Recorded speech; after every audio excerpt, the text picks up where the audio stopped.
I'd like to thank everybody for coming out to the third installment of the Penn Neuroscience Public Lecture Series. Tonight's theme is Degeneration in the Aging Brain. But before we get started, if you like what you hear tonight, you should check out some of the other public neuroscience events that are going on during Brain Awareness Week, which is next week, and throughout the year.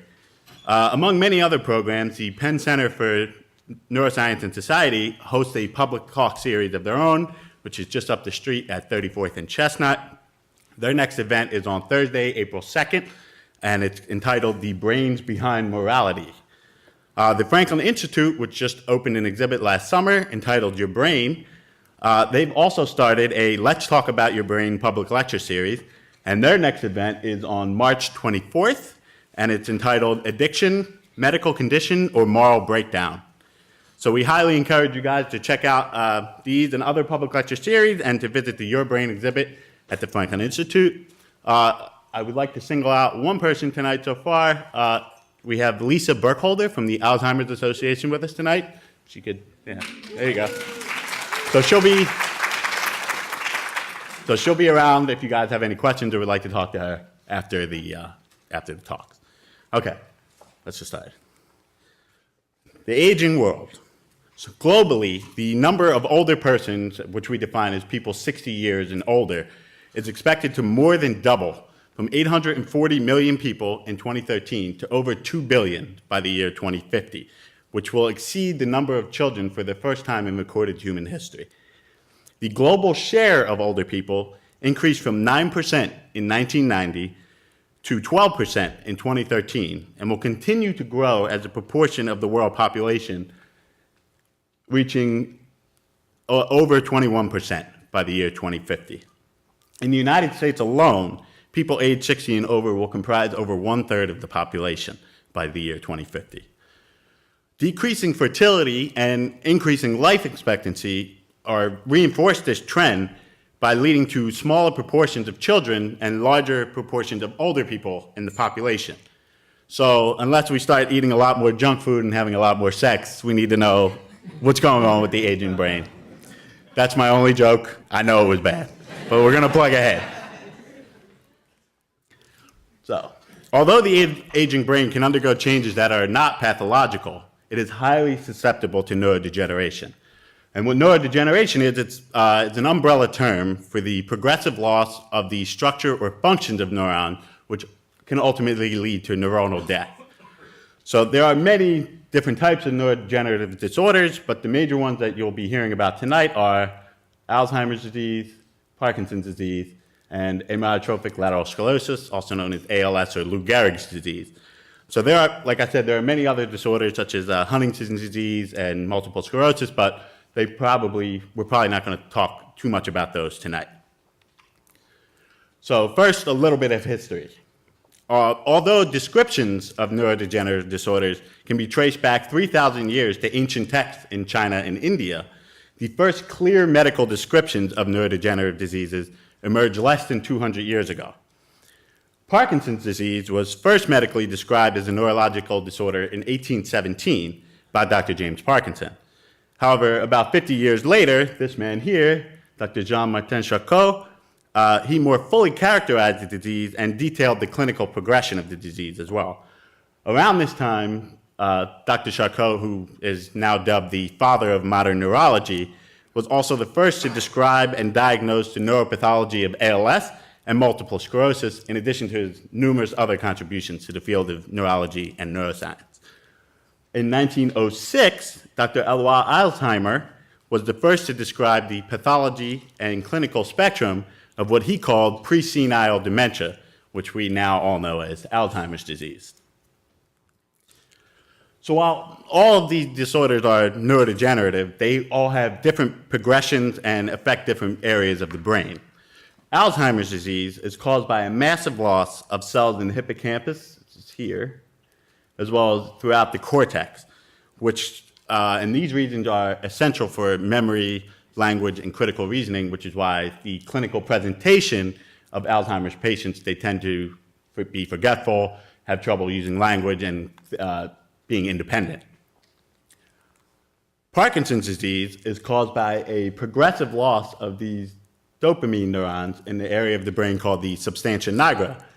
Loss of these neurons leads to the disruption of movement and muscle tone, which can lead to tremors and rigidity and postural instability in patients.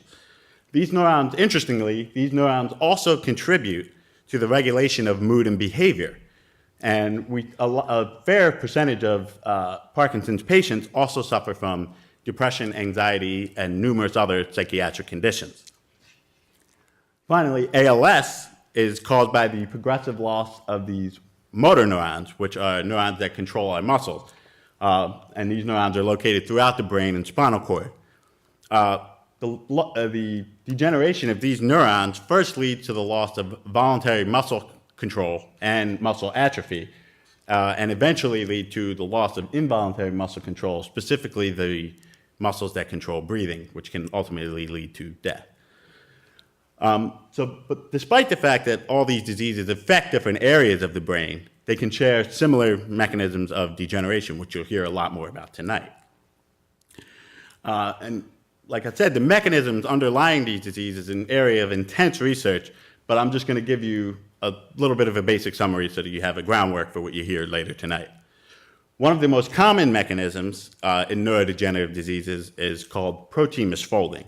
So in a normal cell, DNA in the cell nucleus codes for the generation of proteins, which are unfolded at first, which are then appropriately shaped into their proper conformation here so that they can function normally in the cell. In neurodegenerative diseases, what happens is these proteins are misfolded, which can lead to aggregation of plaque-like proteins, which are toxic to cells. However, there are other mechanisms that also can contribute to the aggregation of these toxic proteins and cell death. In the normal cell, when you get misfolded proteins, they're targeted for degradation and recycling by the cell, so to be reused. However, in neurodegenerative diseases, this process is impaired, which can also contribute to the buildup of these toxic proteins. Additionally, dysfunction in mitochondria can play a role in neurodegenerative diseases as well. So normally, mitochondria are organelles that generate energy for the cell and contribute and perform many of the cell's housekeeping functions. And since neurons require a lot of energy and don't really regenerate in the brain, mitochondrial dysfunction can have devastating effects on neuronal survival. So we all recognize some of the familiar faces that have been afflicted by these disorders. President Ronald Reagan famously suffered from Alzheimer's. Lou Gehrig suffered from ALS, and the disease was later named after him. And Michael J. Fox famously suffers from Parkinson's disease. But the important thing to remember is that these diseases affect millions of people, both in the United States and around the world. So this is the most recent data from the Alzheimer's Association in a report they published last year, and it shows that currently about 5 million people in the US are diagnosed with Alzheimer's disease. By 2050, this number is expected to be approximately 14 to 15 million. However, Alzheimer's and other neurodegenerative diseases are not specific or localized to the United States. They're prevalent throughout the world, and especially in developing countries. So by 2050, the number of worldwide cases of Alzheimer's disease will go from 35 million, which it is currently, to nearly 120 million cases by 2050. And Parkinson's disease, which has about approximately 4 to 5 million cases worldwide right now, will be over 12 million by the year 2050. If these trends continue, the economic costs associated with these diseases, which include medical costs, as well as the cost of formal and informal care by loved ones, is now in the hundreds of billions of dollars, will reach into the trillions of dollars by the year 2050, which is a significant portion of the worldwide GDP. So we've made some remarkable progress in understanding these disorders, but it's very clear that more research is necessary if we're going to diagnose and treat and prevent and potentially prevent these diseases. And this is one of the many reasons, if I can make a shameless plug really quick, to support increases in funding in scientific research. And as I mentioned just now, we've made some incredible progress in understanding these disorders. There are world-class scientists that are working to better understand the pathological mechanisms contributing to these diseases, that are working on developing biomarkers so that they can more rapidly and efficiently diagnose these disorders, and also are working on developed drugs that could treat and potentially even prevent these disorders. And some of the best scientists working on these disorders right now are here at Penn, and you'll be hearing from some of them tonight.